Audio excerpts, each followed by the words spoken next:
Okay, welcome back. The next learning unit we'll cover is the South American realm. And the geography of what defines the realm is pretty simple. It is simply the continent of South America. And so that includes the large country of Brazil here and a number of countries around the edge and along the bottom. And we'll divide it into different regions, talk about those regions, and then talk about some of the major physical and cultural features of South America.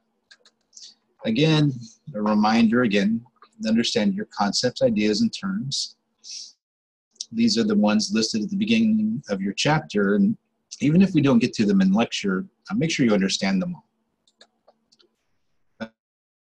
A quick overview of population in South America, that the largest country by far in terms of population and also in land area is the country of Brazil. Brazil is one of the largest countries in the world in terms of population and significantly large in terms of land area. It has over 200 million people. I don't have it exact here, but if you know that it's upward of 200 million people, that's close enough. It's just over 200. It's the fifth most populated country in the world after the United States and Indonesia. Now, as we go down to the next most populated countries, we have to go down to Colombia or Argentina, both of which have about 40 million people. Now, that number isn't too critical, but I do want you to compare 40 million people here and here compared to the over 200 million people in Brazil, indicating that Brazil is the most populated country by far and a very dominant country in this part of the world.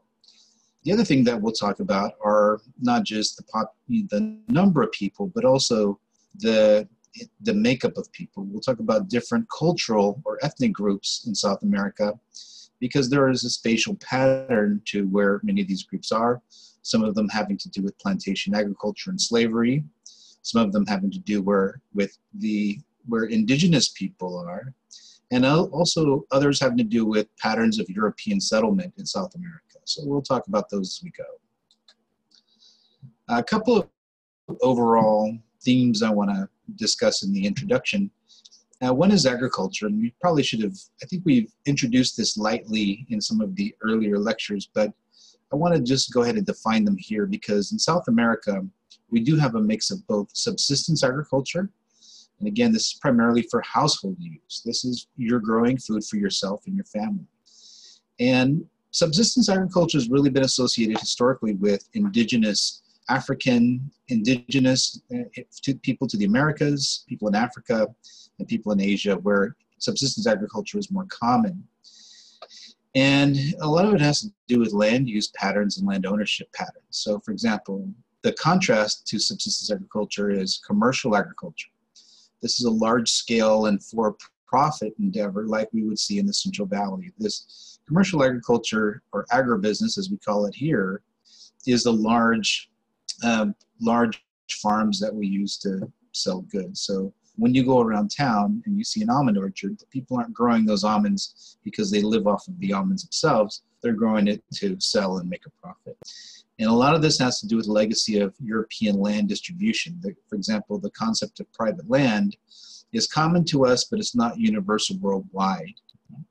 And one part of commercial agriculture includes plantations, something that we talked about when we discussed altitudinal zonation. This is a figure showing the distribution of different agricultural systems in South America. And we see a mix. We see where you have high indigenous populations, you have kind of a mix of different types of subsistence agriculture. Here in the Amazon rainforest, we'll talk more about that, you have a type of subsistence agriculture called shifting cultivation. We'll explain that. And then as you get further into the parts of Brazil that are more temperate, not so much rainforest, you have, for example, areas that have a high production of soybeans.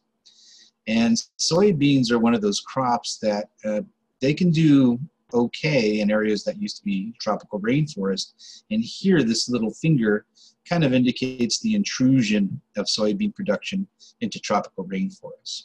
Around the edges, we also have plantation agriculture, as we discussed a little bit in the Caribbean and Middle America.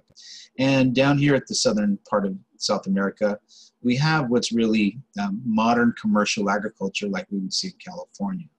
More on that later. The other big picture theme is urban geography in South America and economic development. That in South America, we see what's called uneven development, that you see high concentrations of economic development in urban areas, but lower concentration. So in other words, there's a lot of wealth concentrated in cities, and a lot of the more rural environments are much more poor. The result of this is it drives people to the cities, and this is called rural to urban migration. This is where people move from the poorer countrysides into the more developed urban areas.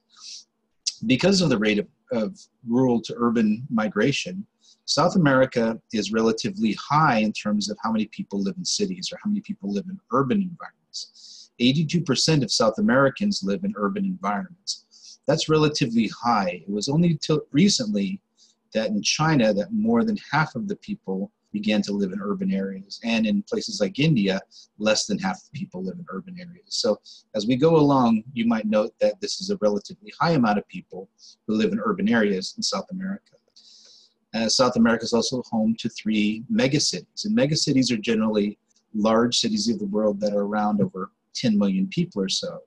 The largest being Sao Paulo in Brazil, another one being Buenos Aires in Argentina, and a third being another in Brazil, Rio de Janeiro. And these are the subregions of South America. And the subregions that we'll discuss include the country of Brazil, which it's big enough to be its own region, so we'll discuss it individually. This is called the Caribbean North. These are the countries that are facing the Caribbean and oftentimes have a lot in common with Caribbean islands.